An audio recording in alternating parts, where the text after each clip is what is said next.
No, in fact, that's 82 either goals or assists in total in 170 games. That's nearly like 50% of his games. He does something impactful that results in a goal.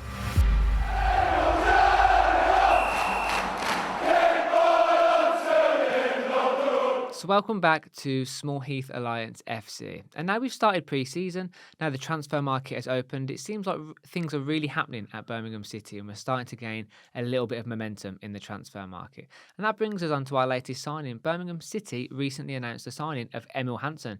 Now, Dad, just to hand it straight over, I'd never heard of Emil Hansson before, so I had to do quite a bit of research before this video. Yeah. I don't know, what were your initial thoughts when you heard about the transfer? And then what are your thoughts now you've done a little bit of research on Emil Hansson? Same as you. He just came out of nowhere for me. I've never heard of him. But what I think it does, it demonstrates Birmingham City's recruitment strategy. It's a lot wider than what we used to have in the past, and obviously we're looking at European clubs and maybe even further afield. So for me, it's good. I looked at obviously, as I'm sure all Blues fans have done since he's been made known that we've been interested in him, looking on YouTube and doing a bit of research, and I think we've got a real player in our hands here. I say not heard of him. He's been playing in the top division in the Dutch league. And even though that's not the strongest league in Europe, he would have been playing teams like Ajax, Feyenoord, PSV, Twente, the top teams in there. So that he's been up against a decent opposition. Some Champions League teams in there. Yeah. So I'm pretty impressed with him from what I've actually seen. And what's your thoughts? Yeah, same. So it's funny because I went onto YouTube to research and have a look at some of the videos. I tend to do two types of approaches: a bit of YouTube, have some visuals, and then also some stats and some data-driven research as well. Yeah. And there was one video which was posted about 2 years ago, and literally the first comments of the Blues fans all must have been doing their research was "Welcome to Birmingham, Emil Hansson." So clearly all the Blues fans had got on the same page and started doing quite a bit of research on YouTube. But I was, again, just from what I've read in terms of his stats from last season, which, you're the stat man, Dad, I won't steal your thunder, I'm sure you'll go over, and watching what he's capable of, I agree with you. I think we've got an absolute little gem on our hands here, and the rumour is 1.5 million, I guess, undisclosed rumour, I guess, but that seems like pretty good business to me. And I really like his style of play from what I've been watching. So he's a left winger with a right dominant foot, which allows him to cut it in. And that's his preferred thing. He likes the ball at his feet. And apparently he's an absolute nightmare for defences because when he gets going, the right back can't figure out if he's going to go down the line and cross it or cut in and go for a shot.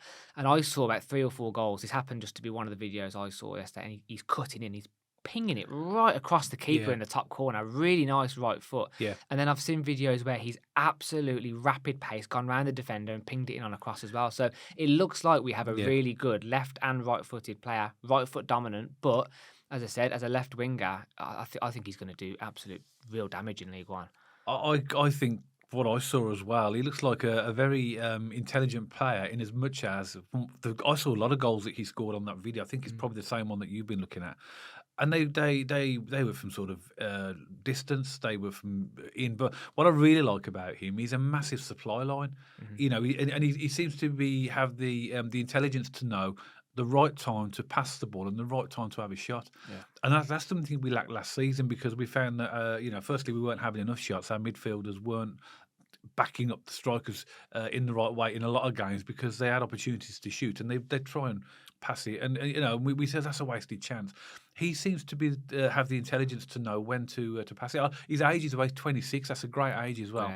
Enough age to have experience, but young enough to be still. And he's rapid as well. He's pacey, yeah. I mean, for me, one of the keyest attributes as a winger is pace. You have to be quick because, you're on the wing. You have to get the ball. You have to be able to go past a player and beat him for pace. And he looks absolutely rapid from what I saw. And again, I'll be interested to see how that translates from the Dutch league into the English leagues because even League One, English league, it's very physical. He's going to get barged a lot. He's going to get kicked off the ball a lot. So it'd be interesting to see how he adapts to the English game. But speed, skill, can put the ball in the top corner. He's ticking a lot of boxes for me to show he's going to be a real player at this level. I think he's been brought in because obviously we've got Alfie May. We know we've got an out-and-out striker now. So he's going to need supply, isn't he? I think he'll get plenty of supply off this lad. He looks like he's got that ability. But also as well, it appears that Chris Davies and the club want to shake up the midfield. We know at the time of recording that it's highly likely that Juninho Bacuna is going to be going. From the press that we saw yesterday, it looks like it's a done deal. You never know till it gets over the line, but it looks like he'll be joining Alex Pritchard at Sivspor in Turkey. And I think we'll see some other changes in midfield as well. But I like this addition. I like the look of him. If I give you some stats on him, because I think that's what Blues fans want to know a little bit about him. Obviously, as we know, these stats are absolutely staggering, by the way. He's a left winger. He's played 170 games in his career at left wing. He scored 37 goals. But listen to this, 45 assists. Yeah. So that's nearly, in fact, that's 82 either goals or assists in total in 170 games. That's nearly like 50% of his games. He does something impactful that results in a goal. Yeah. That's absolutely staggering. Goal contributions is massive, isn't it? So. He has played attacking midfield, and not as an out-and-out left winger for 35 games. He's scored 4 goals and 2 assists. He's been a right winger for 19 games, less effective there, 1 goal and 3 assists. So he's a little bit versatile, but I think we'll see him as a left winger. As we know, we've got him from we bought him from I think it's Heracles, I think is the name of the club. But again, apologise for fans of that club if I got that wrong. He's played 78 games for them, 21 goals, 29 assists. That is a very, very good record, isn't it? Another club he played for in Holland, RKC Walwick, 51 games, 14 goals, 12 assists. Fortuna Sittard, 47 games, 2 goals, and 5 assists. And he's played for like Feyenoord under 19s, under 21s, etc. He's also a Swedish under 21 international. I found that interesting as well because he's got a dual heritage. So he's Norwegian upbringing, but also he's got Swedish heritage as well. So he actually played for the Norwegian under 16s, Norwegian under 17s, Norwegian 18s, and under 19s, but the Swedish under 21. So obviously he's changed. But for the Swedish under 21, he's played 10 games and scored 4 goals. So to me, the fact that every club he's played for, he's got plenty of goals and plenty of assists. It tells you that he's an impact player. Yeah, absolutely. Exactly what we need. Yeah, 100%, especially on the left wing, because how many times last season, Dad, did we get really bugged out by JJ starting on the left? And we always said JJ needs to start in the centre attacking mid. That now gets rid of that problem. We have a proper solid left winger. And I know we actually have a few left wingers. We have Keshi Anderson can play there, Dembele can play there. But this seems like a really settled, dangerous impact left winger. And I said, didn't I, Dad? I said the spine of the team's the most important for me, the goalkeeper, centre-back, centre-mid and the striker. But the wingers are also going to have a huge impact because I feel like we have struggled in those areas over the years. Like we've had perfectly decent players, but we've never been a dangerous team out on the flanks, have we? Really? I mean, Dembele is as close as it gets when he cuts in. And on his day, I was going to ask you about him. He's a good player, Dembele, but for me, I think he seems more predictable, more solid. Yeah. And you know what you're going to get from him. Whereas Dembele, Bacuna, hot and cold, good games, bad games, you don't know. I think he's going to give us that consistency. And from the research I've done and from the clips I've seen, he seems like the perfect kind of Chris Davis player. He doesn't like to run in behind. He likes the ball at his feet. He likes to be part of the build-up play, and he has no problem sitting in deep and starting the play from quite deep in our own half. That makes him an asset on the transition. That makes us break quickly. And with our speed and the way Chris Davies wants to play football, I think he's going to fit into that team perfectly because he will get you from defence into the attacking mode quickly because of his pace and the fact he likes to be on the ball, likes to go around players, likes to take on players. And again, just going to hit that message home, I think he fits into that Chris Davis mission and style of football. It looks to me that he's going to be very, very effective. And I think that, particularly the right backs and right wingers of the opposition are going to they're not going to like playing against him by the looks of it. And I think, again, he's that supply line that we desperately need. What I was going to ask you is, obviously, we or the club instigated the option for Keshi Anderson. So obviously he's pretty much. I don't think he'll be going anywhere. But do you think that this addition now makes or raises question marks over Siriki Dembele's future? It could be. Yeah, it definitely could be. I think maybe, we've spoken at length. There's no point in going over it in too much detail, but Dembele, Bacuna, they really frustrate us, don't they, in the context of not doing the dirty side of the game. Yeah. They have come on in games and not being massively impactful. I mean, don't get me wrong, on their day, absolutely quality players, no doubt about it. But it's going to do one or two things. It's either going to spell the end of Dembele and Chris Davies is going to get him to move on, or it's going to create some lovely competition in the left wing space. It's going to go either way. And to be honest with you, I'd like to see Dembele stay, if I'm honest, because I actually think he can be a dangerous player. And in League One, again, he could do some damage. But I'd like to see that theory that I said with the goalkeepers, you know, having that battle, having that challenge, pushing each other to the next level. So it could go either way.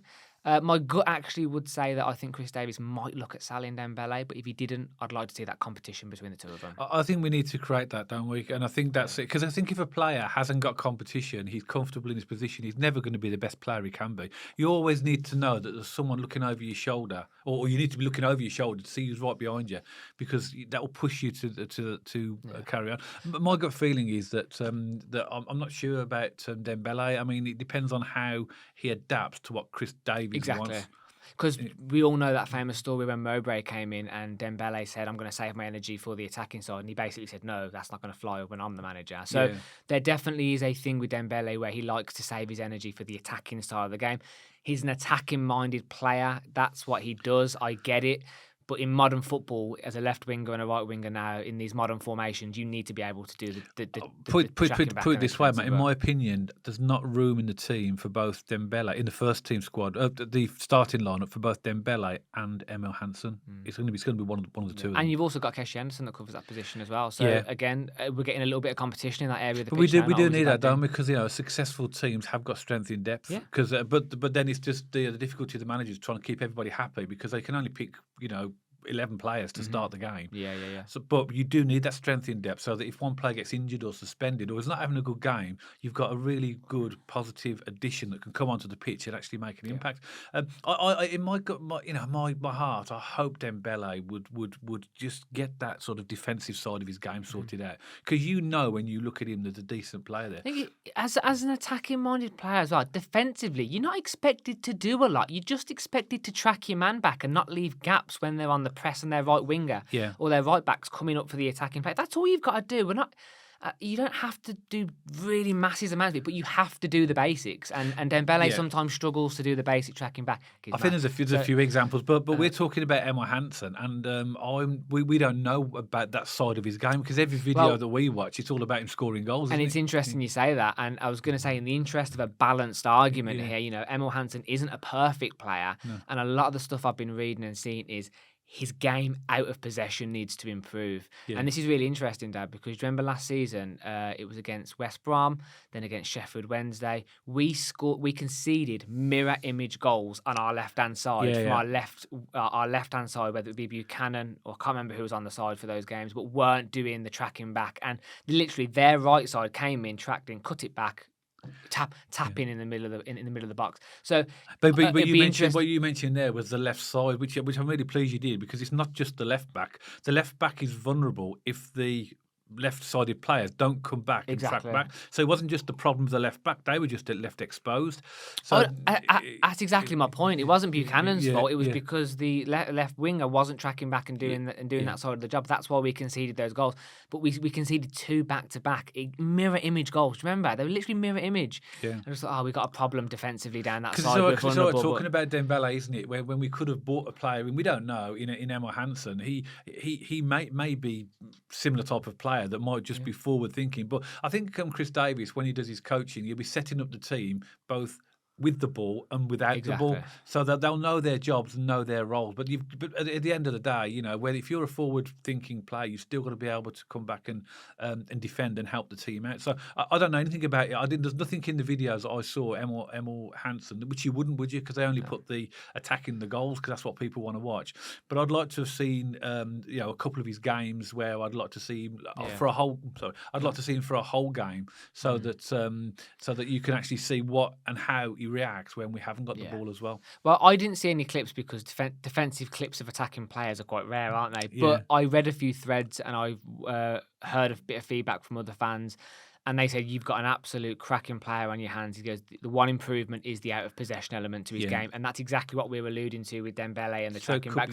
But Chris Davies is going to either drill it into him or out of him, whichever way you want to flip that coin. So he's going to make sure he does that side of the game and works hard, because that's his vision. And Chris Davies is going to play a high tempo, high energy style of football. On that final point for me, in the interview, if you listen to it, Emil Hansson talks about Craig Gardner and Chris Davis selling the vision to him, selling the future of the club, the direction we're on, all the positives, selling the project. So again, great work from Chris Davis, great work from Craig Gardner to actually get Emil Hansson to sign, and it sounds like they had a massive impact on actually bringing him in. So fair play, really happy. Yeah, really I happy like to hear that. I like that. I love the fact as well that, so this is my final point, that we've brought in a player that no one's ever heard of. Or no one's really heard of. Obviously he's known, he's not really known in England at all. I love that, and I've seen a few comments from other fans when we signed him, saying, he's only plays in the Dutch league and blah. I've never heard of him and who he is. So I think they'll find out. Yeah. But I just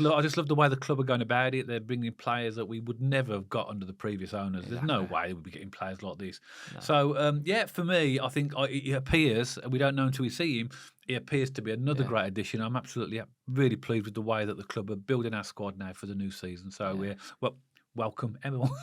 We keep doing this, don't we? We go through a whole video and then say the welcome at the end. Yeah. But as you say, it's exciting that we're not just looking at English talent or looking at players on the end of their careers. Now we're actually looking at young European, exciting talent who are looking to be edging into the prime of their career. It's as I said, as always, it's an exciting time to be a Blues fan, isn't it? I think we are genuinely going to have a championship-ready team even when we start this League One campaign. I really do. Yeah. And as you said, it does depend how they adapt. But I think that with a good pre-season under our belts, get the players in early, I think we're going to do really well in this league this season. Yeah, it's shaping up nicely, isn't it? It is, yeah. But as always, Blues fans, we'd love to hear from you. What were your thoughts when you heard about Emil Hansson? Were you excited? Did you do any research of yourself? Did you see anything that me and Dad possibly missed? Please let us know in the comments section below. And as always, me and Dad love getting around to those comments and getting back to those as quickly as we can. And if you like this video, please don't forget to give us a thumbs up. And please check us out on our social media channels, on our X page and our Instagram page. And if you haven't already, don't forget to subscribe to our YouTube channel so you don't miss any future content all about Birmingham City. And me and Dad will see you on the next video.